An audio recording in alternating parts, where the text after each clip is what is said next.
அண்மைச் செய்தி சென்னை அசோக் பில்லர் அருகே பால் பாக்கெட் ஏற்றி வந்த லாரியில் ஏசி இயந்திரம் வெடித்து விபத்து ஏற்பட்டிருக்கிறது. அது தொடர்பான காட்சிகளை தற்போது நாம் பார்த்து வருகிறோம்.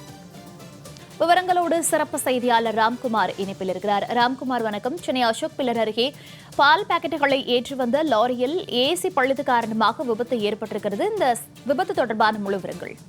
கண்டிப்பாக மோனிஷா, கர்நாடக அரசுக்கு சொந்தமான நந்தினி பால் நிறுவனம் பால் லூஸ்ல கொண்டு வரப்பட்டு சென்னை அடுத்த மதுராந்தகம் பகுதியில ஒரு ஃபேக்டரியில வைத்து அதை பதப்படுத்தப்பட்டு சென்னையில் இருக்கக்கூடிய பல்வேறு இடங்கள்ல சப்ளை செய்யப்பட்டு வருகிறது. நேற்று மதுராந்தகத்திலிருந்து கண்டெய்னர் லாரி மூலம், குளிரூட்டப்பட்ட கண்டெய்னர் லாரி மூலம் சென்னைக்கு கொண்டு வரப்பட்டது. அப்போது அசோக் நகர் மெட்ரோ ரயில் நிலையம் அருகே கண்டெய்னர் லாரி திரும்பும் போது விபத்து ஏற்பட்டிருக்கிறது. அந்த கண்டெய்னர் லாரியிலிருந்து ஏசி மின்கசிவு காரணமாக வெடித்து சிதறியது. இதனால் கண்டெய்னர்ல ஒரு பகுதி முழுவதுமாக சேதமடைந்து கண்டெய்னரில் உள்ள ஆயிரக்கணக்கான லிட்டர் பால் பாக்கெட்டுகள் சாலையில் சிதறி விழுந்தன. இதன் காரணமாக அப்பகுதியில் போக்குவரத்து பாதிக்கப்பட்டது. பின்பு அந்த பாலை முழுவதுமாக ஏற்றி கிட்டத்தட்ட 2 மணி நேரம் போராடி அந்த பால் பாக்கெட்டுகள் வேறு பகுதிக்கு கொண்டு செல்லப்பட்டது. இதன் காரணமா அப்பகுதியில் பெரும் பரபரப்பு ஏற்பட்டது.